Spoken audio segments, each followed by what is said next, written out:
أعوذ بالله من الشيطان الرجيم بسم الله الرحمن الرحيم الحمد لله رب العالمين الرحمن الرحيم مالك يوم الدين إياك نعبد وإياك نستعين اهدنا الصراط المستقيم صراط الذين أنعمت عليهم غير المغضوب عليهم ولا الضالين آمين. Thank you, Fiza. And now to propose a formal welcome address, I would like to call our HOD, Department of Economics, Dr. Shahid Jamal Ansari, to propose a welcome address. Shahid sir, over to you. Thank you, Dr. Gulnawaz. Respected chief guest and resource person of today's program, Mr. Ahmed Wali Ahmed Yar, a PhD student from Vrije University, Brussels, with Interface Demography Research Group.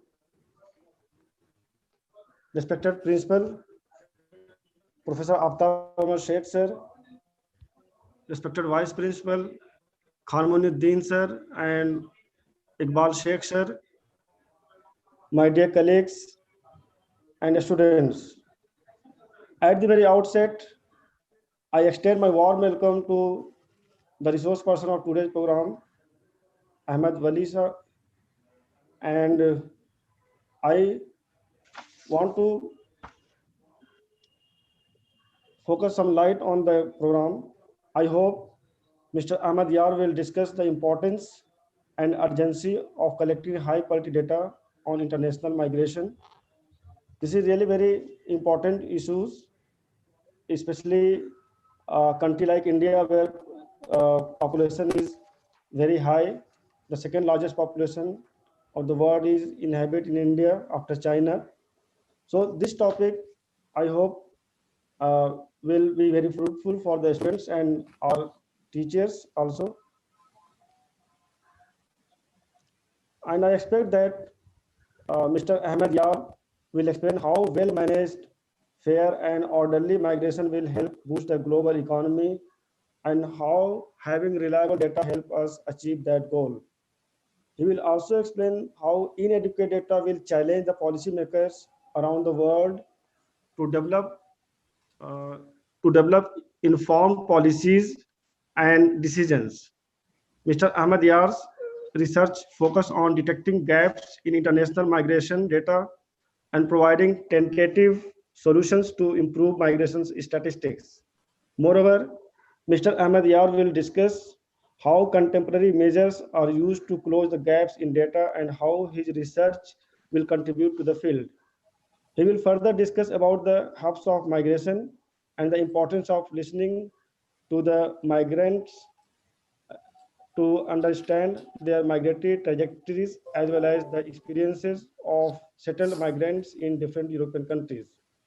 Really, I am very thankful to Mr. Gulnawaz Usmani that he has chosen very right topic as per the situation prevailing in India. As per the WTO norms, there are also some clauses related to the labor migration from especially from the developing countries like India and China. So I hope Mr. Ahmed Yar research and his experiences will enlighten our students or teachers too. With these words, I will again extend my warm welcome to Mr. Ahmed Yar, and I hope that this program will be a grand success. Thank you. Over to Gulnawaz. Thank you, Shahid sir, for this warm welcome. And now, today we have Ahmed Wali Ahmed Yar is with us as a guest speaker on this international web talk. So with a very brief introduction of Mr. Ahmed Wali Ahmed Yar, I would like to call him on the mic. So the Ahmed Wali Ahmed Yar is a PhD researcher at the Vrije University, Brussels, with the Interface Demography Research Group. He works on the Horizon 2020 project, Enhanced Migration Measures from a Multidimensional Perspective, Hummingbirds. His research focuses on international migration, the integration of migrants, migration data, theoretical and data gaps in migration research, European Union policies on migration, and migrant integration policies at the local level. Previously, Ahmed Wali worked for almost 3 years at the Center for European Policy Studies in the Economic Policy and Grid units.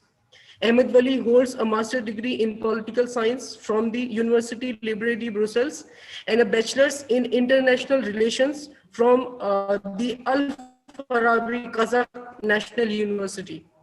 Ahmed Wali has also worked as an interpreter for the UNF ICR and as a public relation officer for the Ariana Social Center in Almaty, Kazakhstan.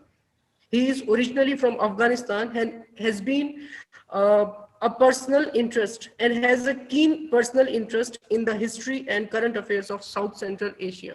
So with this brief introduction of Mr. Ahmed Wali Ahmed Yar, I would like to call Ahmed Wali to deliver his lecture. Mr. Ahmed Ali, over to you. Thank you. Thank you very much, Gul Nawaz. Before I start, I would like to share my presentation here, if possible. So, okay. Do you see my presentation now? Yes. Yes, sir. Okay, very good. So I just want to fully screen the.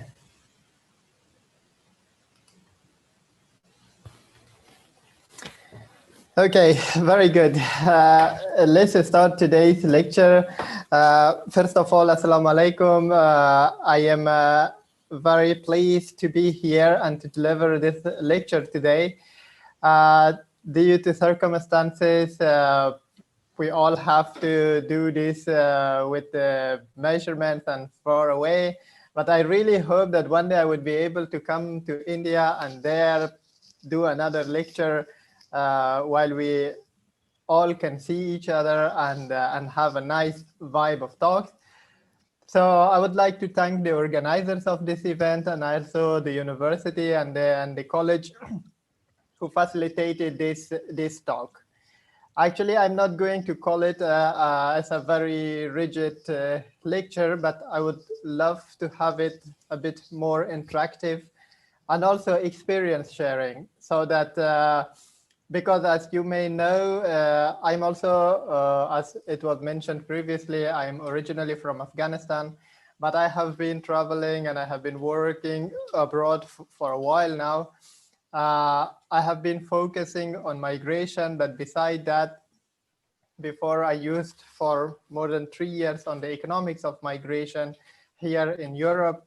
And so what I'm going to do is I'm going to just first give an overall information about about migration, and then we will see how migration impacts our lives, how migration is important for economy, whether it's good for economy or it's bad for economy, and all of those things. So, but before that, I just want to stress that it is a kind of knowledge transferring lecture. So because you know that here in Europe, migration have been very politicized. In the West, people give a lot of importance to migration at the political level, at the economic level. And from what I know in South Asia, Central Asia, Afghanistan, India, and Pakistan, migration has not given that much of importance for the reasons that there are. But I really want to also have something after this lecture. So I really don't want to put a lot of perspective from myself, but I would definitely give a Western perspective of migration, what people here in the West thinks about migration and what they want to achieve from migration. So let's start with our first slide. Before I start, I just want to say some words about the project that I'm working. As it was mentioned previously, I'm a researcher at the Vrije University of Brussels. I do research on migration, and the project that I'm working on, it's a very broad and big European project. It's called Hummingbird. And in this project, we have partners from 16 countries, and all of these partners are universities, they are private organizations, they are private sectors that they collect data on migration, economic institutions, government organizations. So we all gather together as one consortium to give a very comprehensive perspective on migration. For example, some of our colleagues, they work on on the ground with migrants. For example, people who migrate or travel, they help them, but some of them are very academic. So it's a very different backgrounds coming together to do a big project on migration. So this is what I have been doing for the last couple of years, and I also write my PhD on this topic. So because I will come later, I will explain that why this project is important and what I do as part of my PhD in this project. But before that, before we go to too much details on that, let's see what we know about migration so far. If we Google migration here in Europe, this is what we see. This picture comes first. So we see boats on the sea, we see people in misery, we see people who are seeking for asylum seekers, and all like those sad pictures about migration. So here at the end, by the end of this presentation, we will see that really migration is that bad or that sad or that miserable. So now I have some questions for you. If you could just reply me in the chat or somewhere that I could see. It's not a wrong or right question. These questions are just everyone has its own perspective. So there is no right or wrong question in these ones that I'm going to ask. So if you could reply kindly in the chat, or if you could turn on your microphone and say your opinion, this will be very, very nice. So the first question is, what do you think about the impact of human migration on global economy? Is it positive? It doesn't have any impact, or it is negative? So let's see what you think about this. I'm going to see where I can find the chats here. Okay.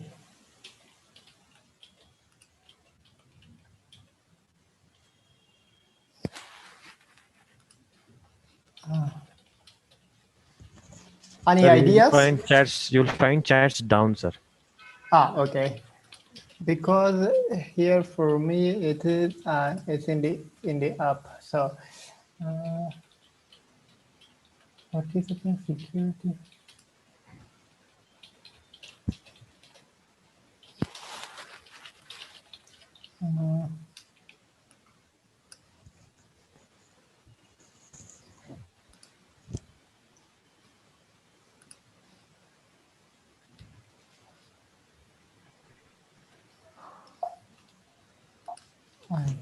Where we turn a microphone on and off, sir. In that line, you can find it. Okay, just a second. Because here I have shared two screens, so okay, participants I could find share. No. Recording.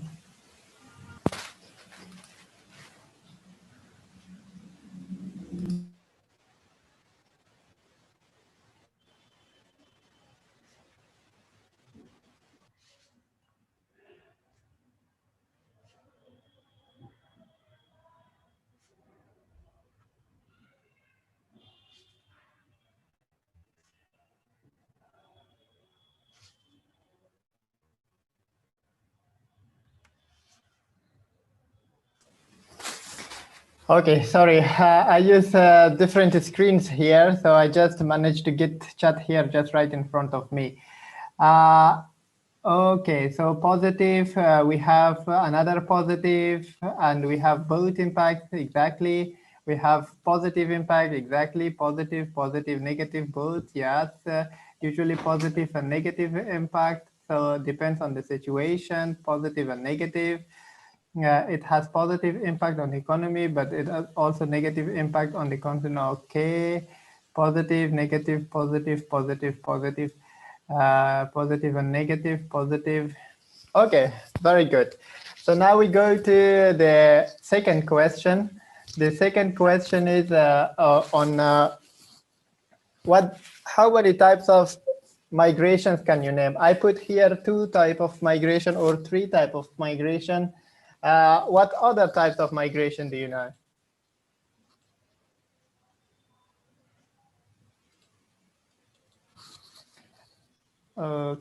Okay, so I still see the answers for the previous question.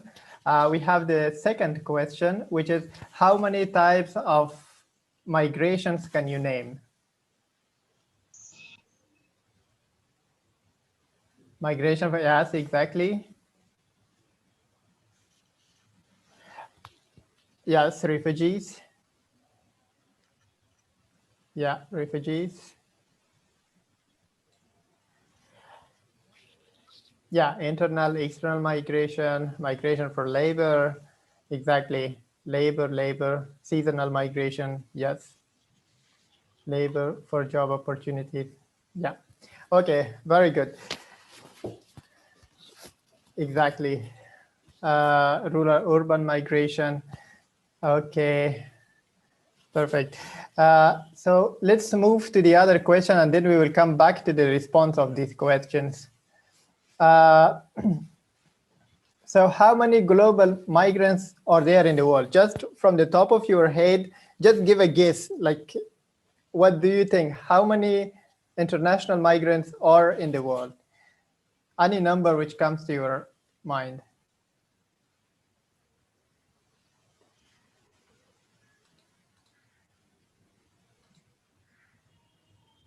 4. Okay, let's go to the thing. So the first option is 500 million, 272 million, 50 million, 200,000. Okay, so we have one answer, 272. 500 million, okay.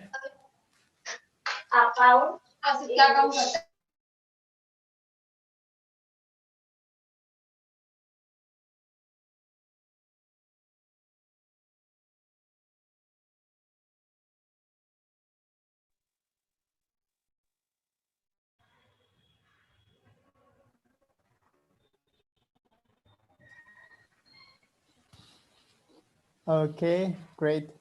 500 million. Okay, so let's move to the other question.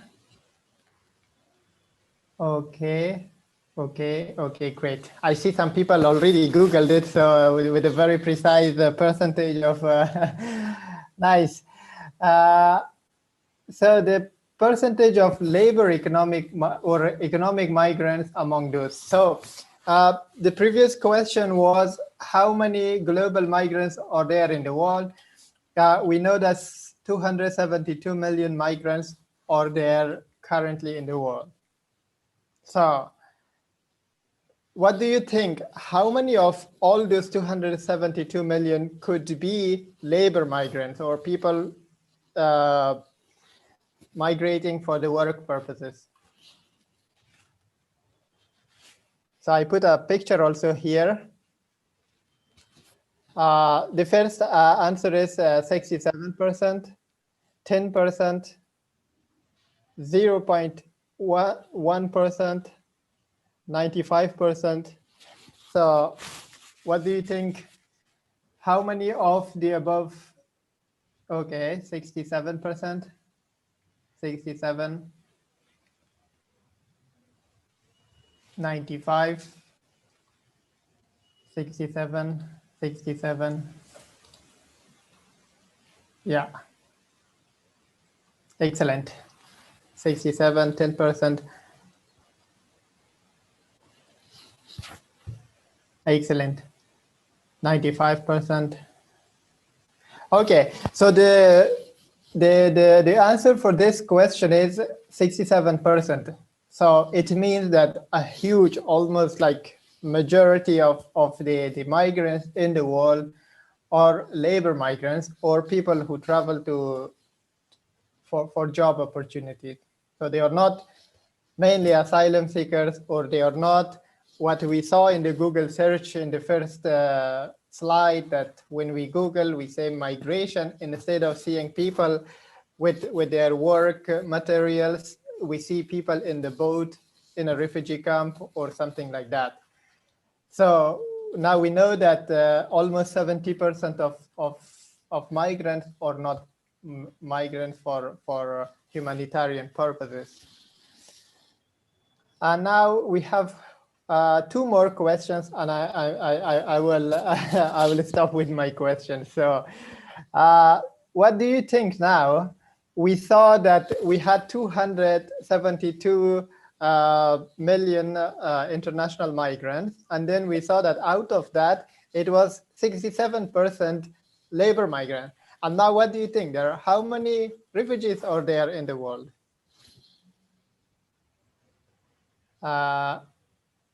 Okay. So is it 1 million? It is 50 million? It is 500 million? It is 30 million? So let's see, what do you think? How many refugees could be all around the world? I mean, I'm not talking about the internal refugees, but about like international refugees. Okay, 50 million, 30 million, 50, 50, 50. 30 million, 30 million, 50 million, 50, 70 million, 30. Okay, 50 million. Okay, none of the above. Okay, 60 million, 1 million. Okay, perfect. So the question, the real answer for this question is there are 30 million refugees in the world, meaning that out of 272 million international migrants, only 30 million of them are refugees. And later we will see that most of these refugees are not in the West, but we will see where they are. So which countries host the most refugees? Okay, I will give you here 4 options again, and we will see what you think about it. A, the European Union, like all member states of the European Union have the most refugees. The second option is it the developing countries that have the most refugees that they host per capita? Turkey, Pakistan, Uganda, Sudan, Iran, Lebanon. And then we have Germany. And then we have India. So which group of these 4? Okay, B, okay, B. Yes. Option B. Excellent, perfect. So now we have all common thought about this, so that we know that most of the refugees are not in the developed world, not in the West, not in the European countries, but they are mainly like in developing countries like Turkey, Pakistan, Uganda, Sudan, Iran, Lebanon, and the countries which are closer to the countries where the refugees are coming from. Okay, so these were my questions. These are the things that so far we know about migration. So we know the number of migration, we know the number of refugees, we know where they're living, and to some extent we have some sort of information about where migrants are coming from and going to. But What we don't know is there are huge uncertainties in migration. Uncertainties means that we don't know about international migration, where, for example, what is the demographic characteristics of migrants? How much is the knowledge of all of those people? How many of them are men and how many of them are women? And in order to make like decisions, even as a developed country, we really know that we really need to know about more details of these people migrating from one part of the world to the other part of the world. And that is what the world is failing. So the United Nations, for example, tried to make like the global compacts on migration and on refugees. But this is not something new.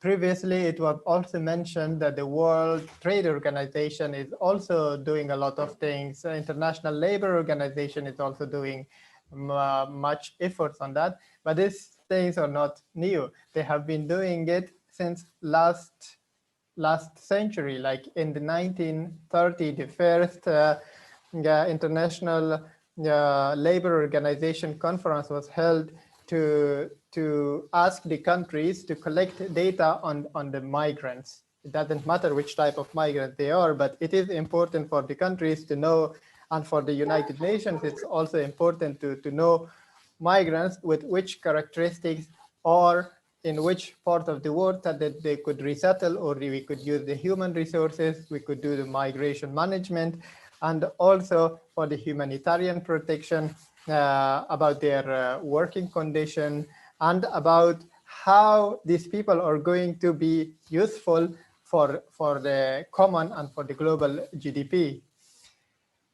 So, but unfortunately, there has not been from the researcher side, from the academic side, there has not been much focus on the clarifying these uncertainties about the human beings. If we could clarify most of these questions about the refugees, or about the labor migrants, or about any type of talents that exist there, we wouldn't have poverty, for example. Or, for example, we wouldn't have to like pay extra expenses for things, or we wouldn't have had the opportunity to waste the people's talent. Or, for example, now there is no proper matching system that which countries need which type of talents, and all of these uncertainties all are around migration. So therefore, it requires a lot of research, it requires a lot of work, and it requires a lot of attention. So my PhD is also a part of that. So in my PhD, what I'm doing is I'm focusing with this huge team that we have to at least clarify some part of these uncertainties about migration. So what I do is basically I look into the shortcoming in international migration data. As I mentioned before, many countries, especially the European Union, the OECD, and also some other developed world, they collect very good data on migration. They know about the gender aspects of migration, about all demographic characteristics, about the reasons for migration, about all of those. Why? Because they are economically developed and they know the value of this sort of data. But for some countries that they really want to develop, but they haven't put enough attention on this capacity that information or data on migration can have. Basically, it is important to focus on the data. So at the global level, we have the United Nations, Department of Social and Economic Affairs, the UN data collecting data on migration. Then we have the International Organization for Migration, IOM, they collect data on migration.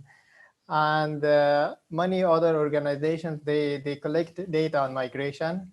But unfortunately, these data are collected under different definitions. Like, for example, India is collecting data on migration, but their definitions for migration is totally different than the ones in Europe.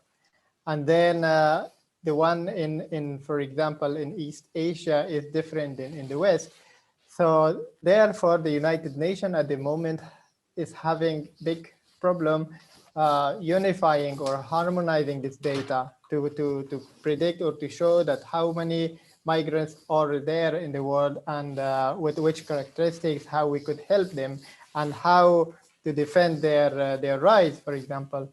So that, and also there are other problems that the data is not detailed enough. And all of these problems exist with migration data. So imagine if we had solved these problems with data, then we go back to my first question that I asked, that whether migration is good for economy or bad for economy. So if we have properly managed migration, if we have good data on migration, we could manage migration well. And once we are able to manage migration well, then of course it is good for economy. But some countries, they put restrictions on migration or restrictions on migrants or restrictions on refugees. Then that poses challenge for the country's economy, for the host country's economy, and also for sending countries' economy. So, as I said, a lot of migrations happening in the world, but we don't know about many of them. Previously, we were discussing about how many types of migrants do we have. Nowadays, we have many different types of migration, like climate change migration. A huge amount of people are traveling because of their families. For example, if one member of family is working somewhere and then they ask their wife or family to come, and we don't have a lot of information about this sort of migration, how much the global warming would push people from which parts of the world to which. I mean, in the micro level, there have been some studies. I did a review of climate change migration, but okay, there is a question. Yes, please. Sir, while we are talking about different types of migration, is Yeah. smuggling of human beings also considered as migration? Thank you very much. It's actually very interesting. I was coming on this question in the coming slide on refugees, but actually, yes, irregular migration and people risking their life to do that is also migration. And that is a very important type of migration because it has been politicized so much. But then nowadays in Europe, here at the political level, we have this discussion about the smugglers because, you know, smugglers, most of the time, it's because of the failure of the policies in Europe. Politicians, they cannot make proper policies. And what they do is that they close the borders. And then if you close the borders, it doesn't mean that migration stops. Basically, migration is unstoppable. Like from the beginning of the creation of the life and human beings until now, everybody have been migrating. And then now, if someone have problems somewhere, they have to migrate to another place. And then it comes to the smugglers. Smugglers are now mostly seen as facilitators because the policy failed in this side. Politicians cannot respond to the crisis, and then people migrate, and then they become victims of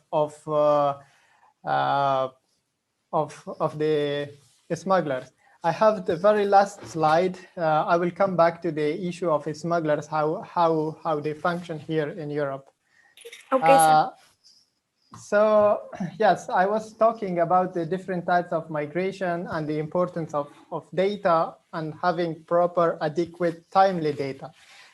Now, for example, in the European Union, in 2007, the European Parliament, they made a regulation that all the EU member states, okay, there is another question. How can we stop smuggling and trafficking of humans?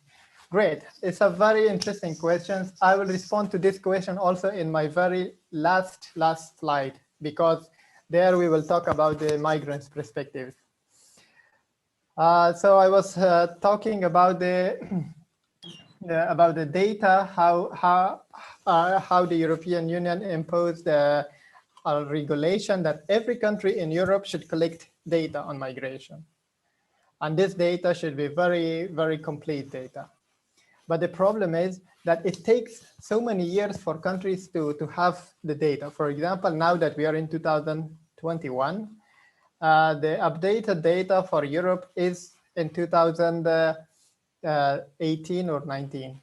And that is too late for now. We really need some data for today, because we have to see how many people are coming now and then make the policies based on that. We cannot make policies based on the data from 2017 or 2018. So these are the challenges that Europe is dealing with, even though they have the capacity to collect data. But then we have some countries in Africa or some countries in Asia that they are poor and they don't have money, and it's not in their priority to collect data on migration, because for them it's not important. While those countries should be collecting more data, because having proper data and a good information has much more impact on economy.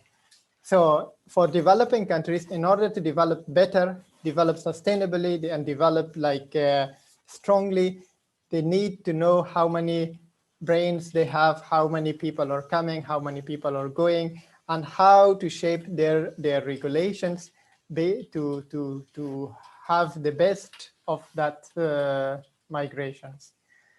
We have question answer session at the end of, okay, yes. Okay, so the next slide is about the macroeconomic effects of migration. So as I said, if we have good data, if we have good management of migration, it has always been good throughout the history, and it will be good in the future, like migration. If we look in the ancient times, and then like even in the Silk Road time, migrations have been happening from all over part of the world. Like basically what we have in the world now is all result of mass migrations and people being able to go from one part of the world to the other part of the world. Now we see like in Europe, we have a huge amount of migrants. For example, today in Belgium, 1 in 3 persons is a migrant, or at least with a migration background, or a father a migrant, or a mother a migrant, or a grandfather a migrant. So it means that diversity is coming, and we cannot stop it, even if we try it. Even if we make policies about it, it's inevitable. But what we can do best about is to make it easy for everyone. And then once it's easy, you should be able to manage it properly. And then, yes, overall, migration raises the global GDP. And the countries we see nowadays that there is a big competition on having good type of migrant. Like Germany, the European Union is giving a new sort of like America, they have green cards, and in the EU now we have blue cards. Then Japan, China, Singapore, all these countries are all really looking into having the best of migration. And there is a competition already on migration. And we know that there is a lot of labor migrants in the world. in the now someone wrote in the chat also before that 3-point-something% of the world population is migrants. This percentage 3 decades ago was 0-point-something. So it means that the number of migrants tripled in only 2.5 decades. It means that in the next 2-3 decades, it will become huge, even more. So for that, we have to be ready. We have to have proper information, and then the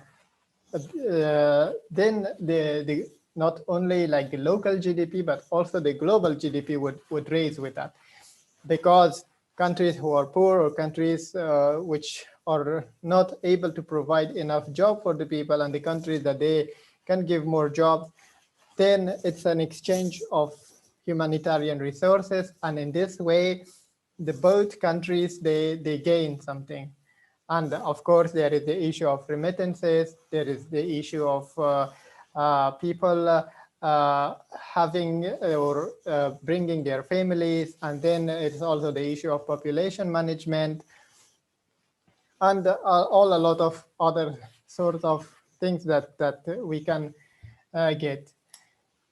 But another problem that it will pose is it's not always easy to have or to gain from migration, because most of the time it's not,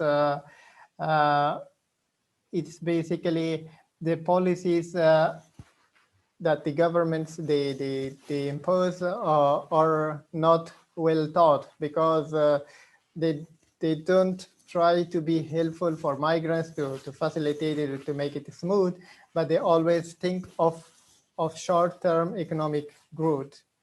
And that makes the global migration system a bit more chaotic, and then the population is not managed properly, and that will affect, for example, nowadays we only can have very certain type of group of people who have very certain level of knowledge or education they are needed, and the rest of the people, they are just stuck somewhere. Like here in Europe, especially in Belgium, people who study social sciences, at least you can find like everywhere, like if there is a job vacancy for social sciences, people receive hundreds of application. But if there are vacancies, for example, for medicine or for computer engineering and all of this, then people are lacking. And then the European Union goes to Morocco or to other countries, and then they bring the medical stuff from there or from Eastern Europe and these countries. We have a lot of telecommunication engineers and computer engineers from India who work in Belgium. Many people, especially like recently arriving. There is a city here called Mechelen. There are big companies, telecommunication companies, that they invite people from India to come and work here.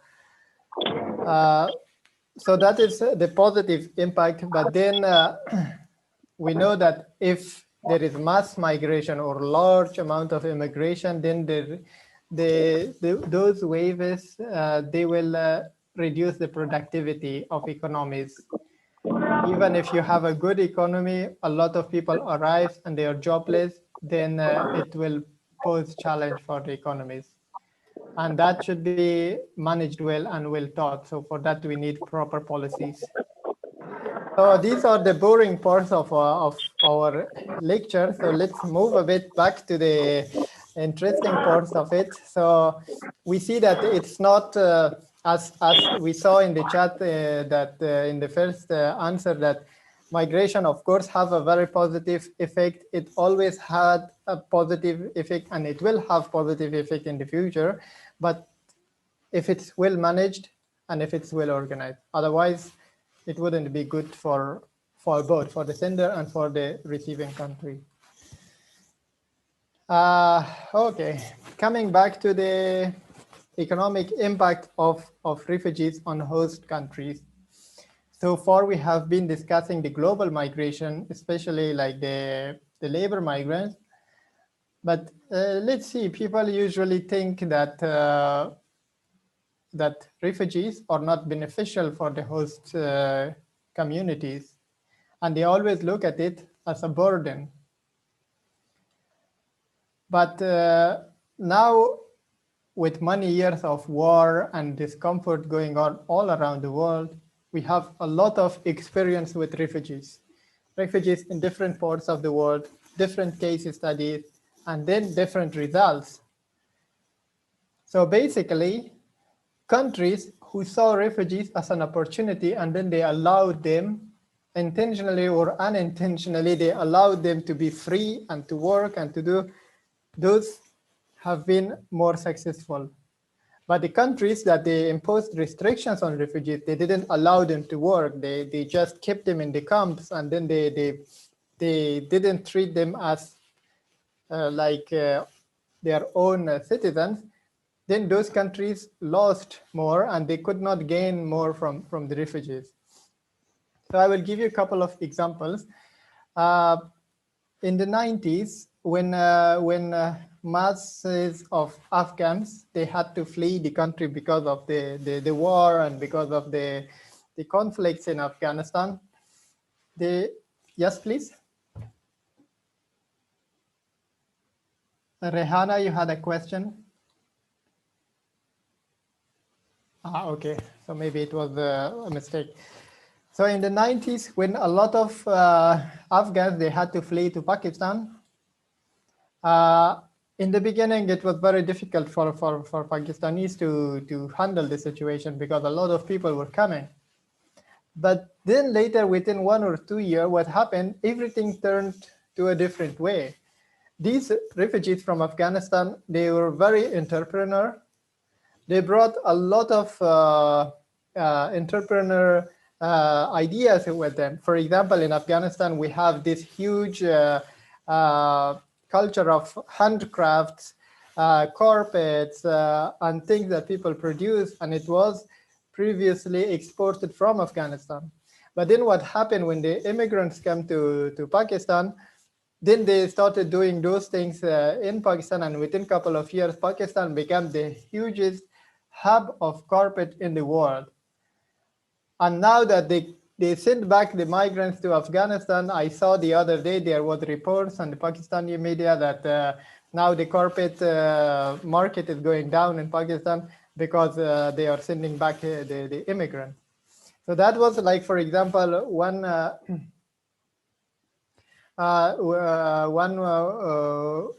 way to deal with the refugees. And then we have other countries, for example, in the Middle East, Palestinian refugees are blocked in some camps in Lebanon. And then these people were not given an opportunity to work and to be active and to be entrepreneur. And unfortunately, there we don't see a lot of development. For example, in Iran, when Afghans they went to Iran, the Iranian government, they just allowed them to work in the lowest skilled spheres, but still the Afghan refugees in Iran, they mostly didn't remain as burden for the Iranian community to feed them or to support them, but it was themselves working and making out of the things so to sustain their life.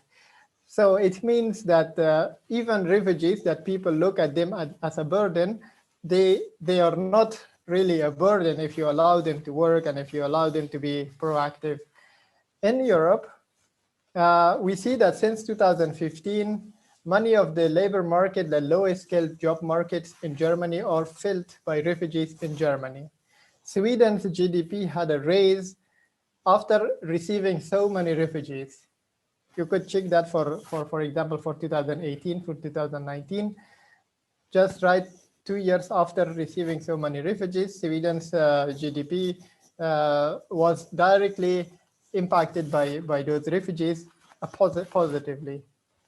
So I see that we have a shorter time, so I'm going to the last slides. As I mentioned before, migration is inevitable, necessary, and desirable, and it will not stop even if we try it. Yes, question?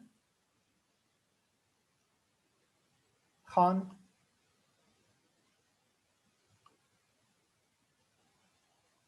I see your hand is raised, but if you can ask your question. Okay.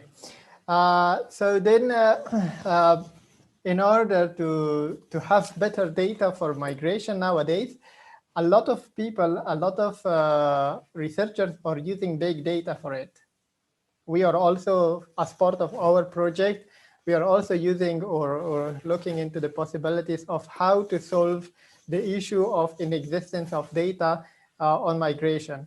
Of course, there is the issue of privacy and ethics, but if we manage ethics and privacy properly, we see that already in China and many developing world, they use big data to understand migration, to see where people are going, where to find like people who can work and all of this sort. So big data is telephone records data, satellite data, social media data, and all the new innovative sources of data or big data, and they use it. So I see, okay, we have 15 more minutes. Okay. Then, yes, now coming back to the question, the two questions that raised, actually, overall, people have been fed a lot with the media, what they talk about migrants, what they, for example, make people hear about it, also politicians and all of these things.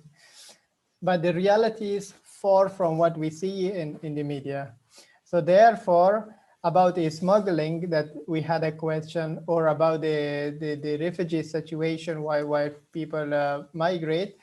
So in the meantime, you can also post your questions about refugees if you have. So I will be responding to them.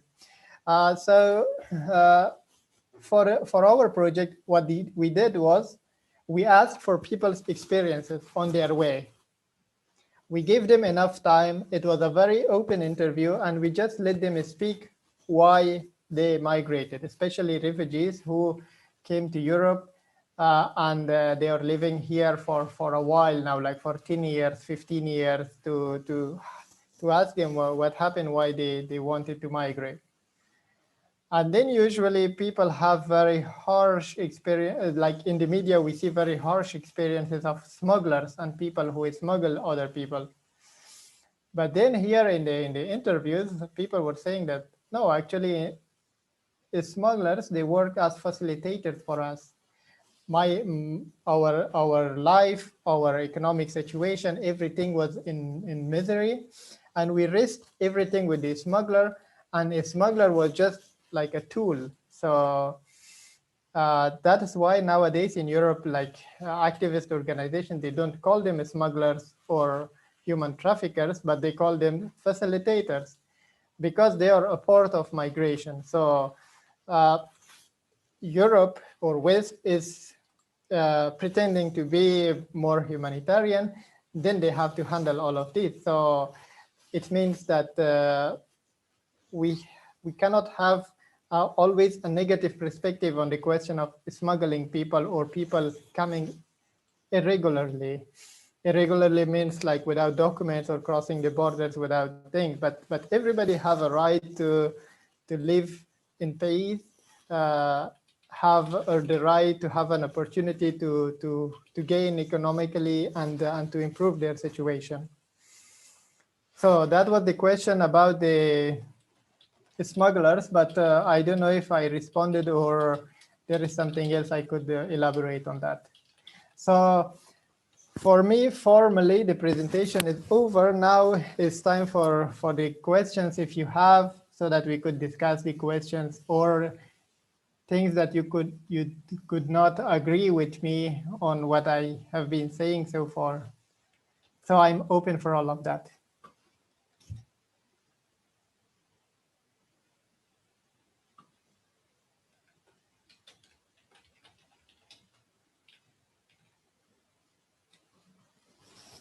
Questions?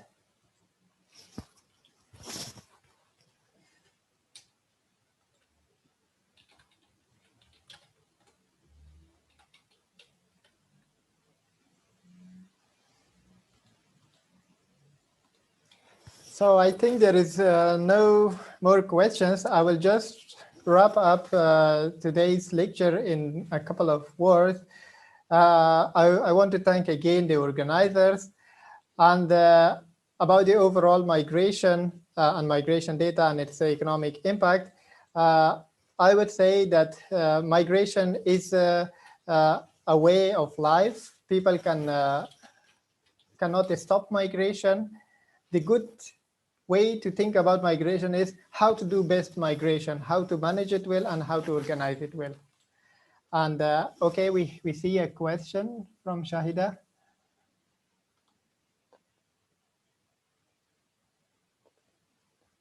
Yes, please.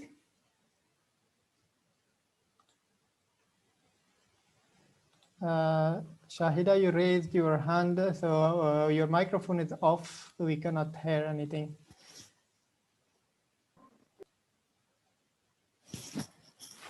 Shahida,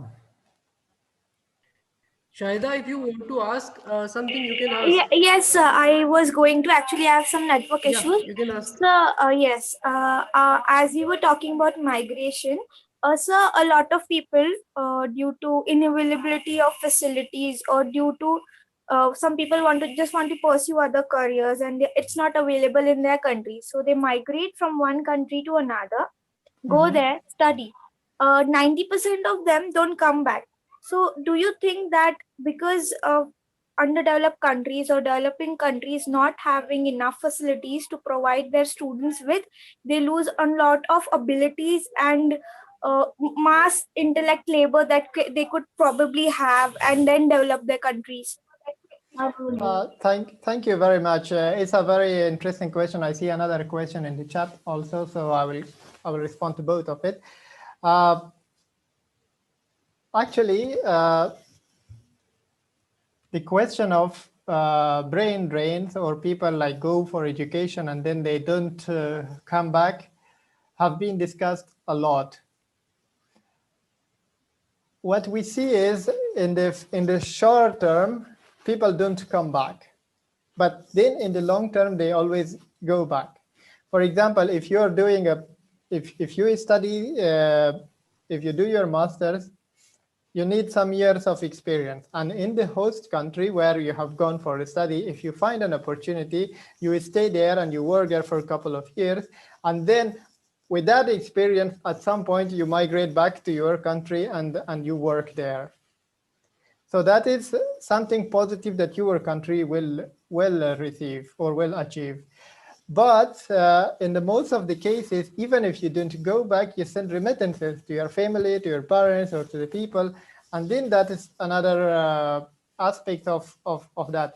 But yes, this is a serious issue. So it's basically about the attractiveness of the places where people go and want to work.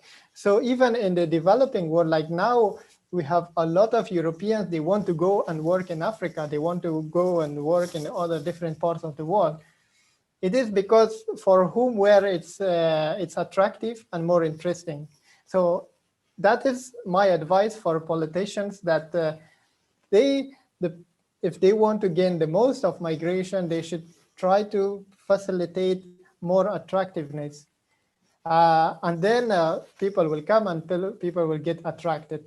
But yes, I totally agree that if developed parts of the world offer better opportunities, a lot of people will go there. And that is a part of the problem that I was trying to discuss in the presentation.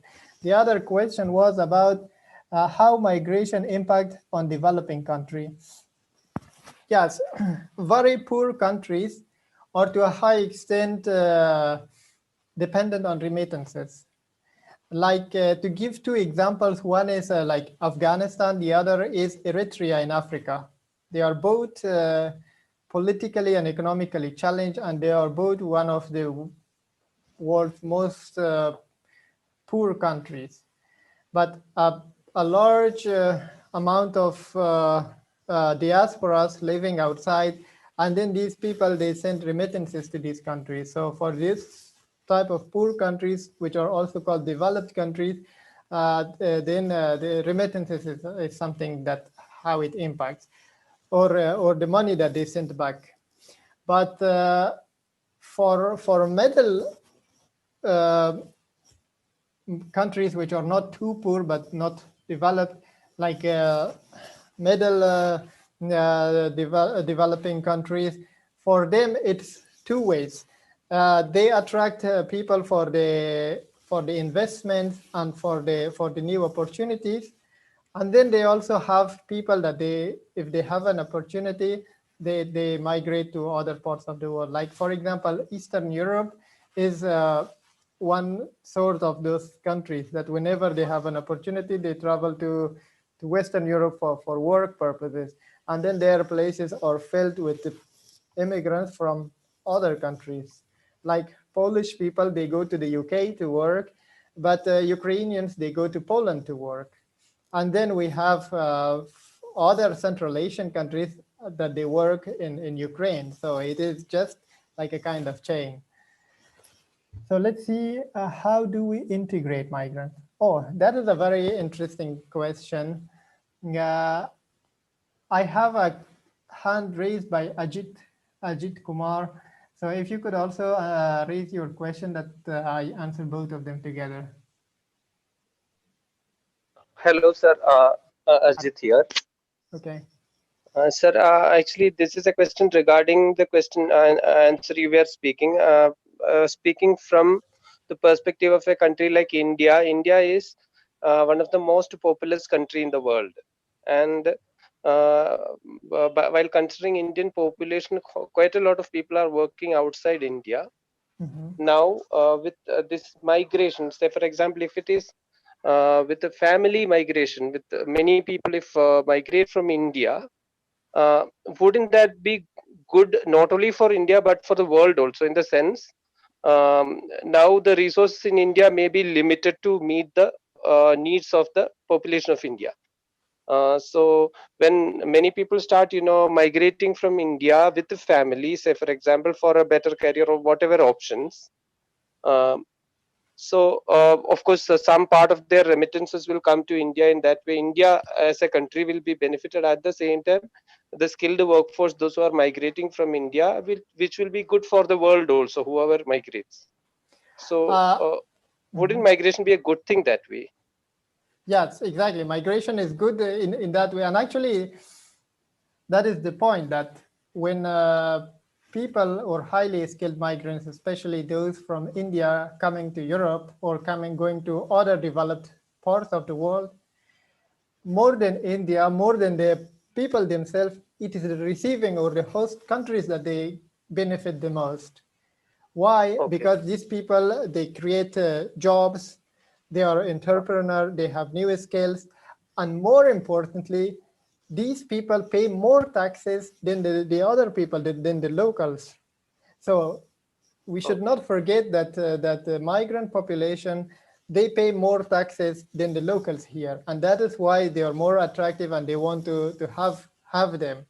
And as you said, I totally agree that it's good for the sending end and also the receiving end, but mostly for the receiving end, because nowadays there is a competition in the countries receiving migrants, so to have the best of the migrants. And there was another question about how do we integrate migrants? Thank you, sir. Thank you so much. Yeah. And then there is a question of integration. Integration is a totally different world than migration itself. So as I said in the discussion of refugees, if you integrate refugees properly, or if you integrate migrants properly means like give them a lot of opportunities, allow them to be open, then it's good for economy. For example, Indians who come here and they bring their family, some countries who don't allow their family members to work, those countries are not benefiting economically than the countries that they allow their family members to work. And if the family member work here, then it means that not only one person, but two people or three people are paying taxes. And then the receiving country will have more benefit than that. So of course, integration it's a very important aspect of migration. So how you draw your integration policies, that way you will have your economic consequences of those policies. So yes, I don't see any more questions. I see that we are quite on time. What do you think, Dr. Gulnawaz? Okay. Yeah, I think I still see some questions or not. Excuse me, sir. Yeah, sure. This might be totally off topic, but that book behind you, is that Iliad?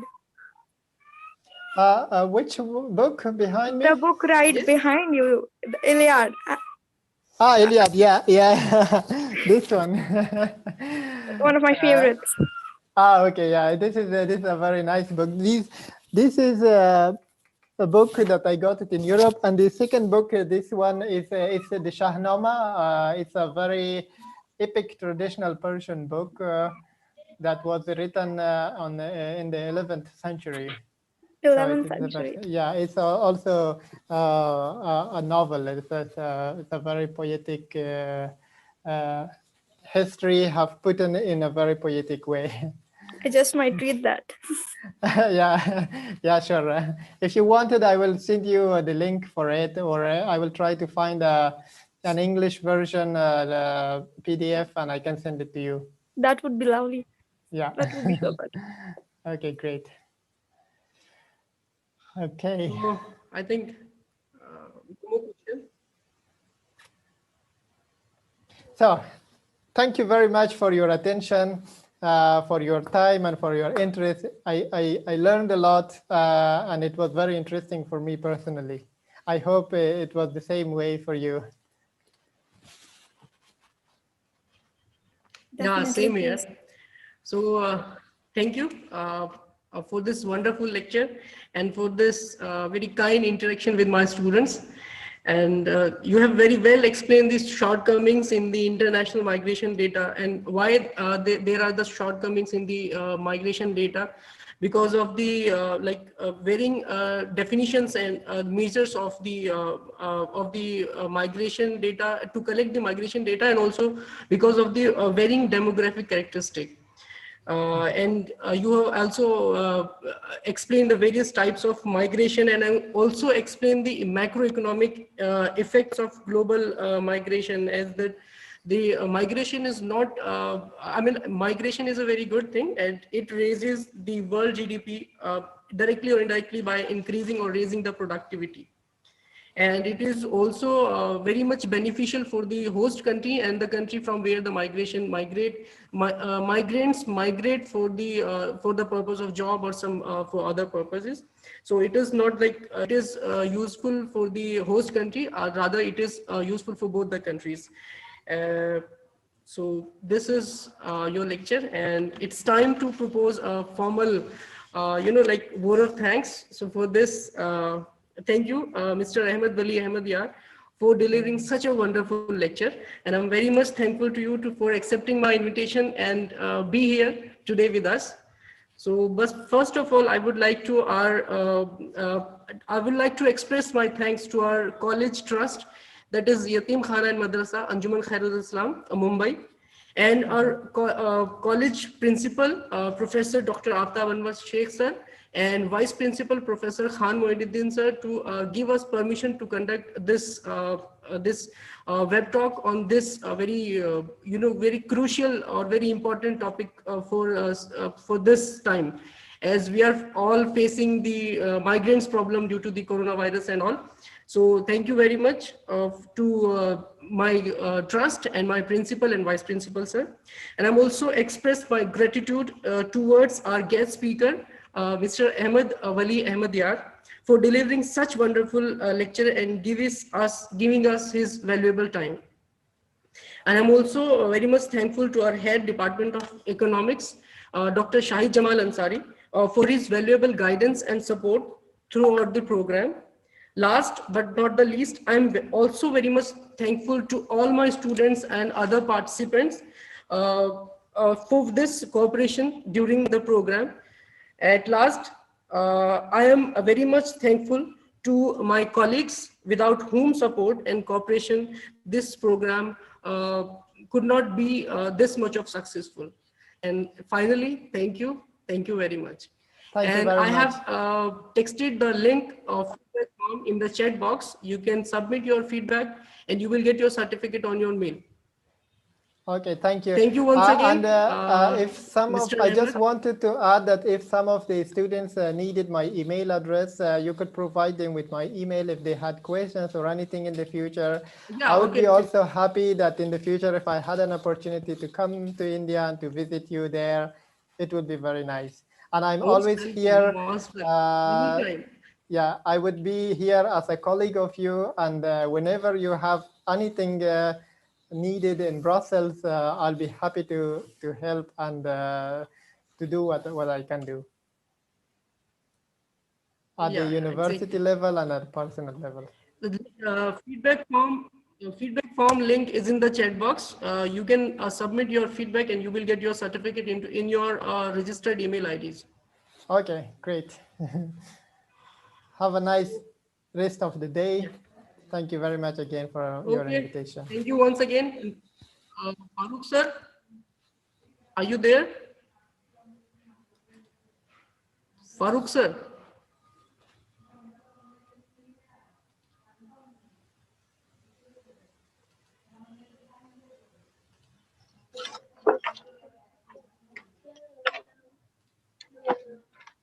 Okay, I have to call to.